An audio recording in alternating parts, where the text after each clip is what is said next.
Assalomu alaykum aziz yurtdoshlar. Urganch shahrida Vodnikda 4 qavatli toza qurilgan domimizni 4-qavatında 2 xona 54 kvadratli sotuvga qo'yildi. Arzon narxda birgalikda danışib o'tamiz. Yurtdoshlar 4-qavatga geldik. Ne lesin istasını yurtdoshlar muramurdan ekan. Podezlerimiz ham keng tushgan. Xudo xolasa o'zi ipek solingan dom bu. Toza qurilgan 4-qavatdamiz. 3 xonadondan tushgan ekan yurtdoshlar. Oyoqdingiz 100% laminat ekan. Bismillahirrohmanirrohim.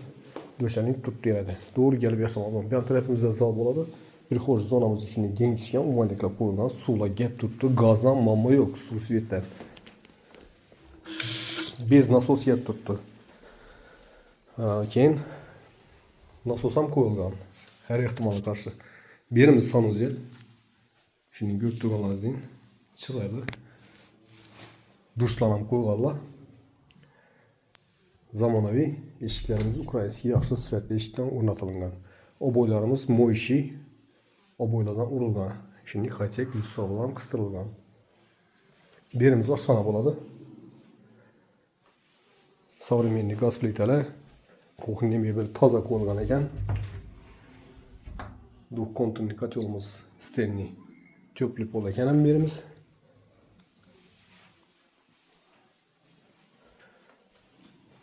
Fartuklar ham urilgan ekan.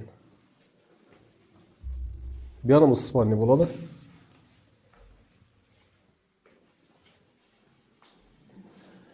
Yine televizor uchun bir chiroyli zona qilganlar. Yurtdoshlar. Registrlarimiz o'rnatilgan. 54 kvadrat. Bir yanımız zal. Şimdi patologlarımız asılışçılar bilen işlengen.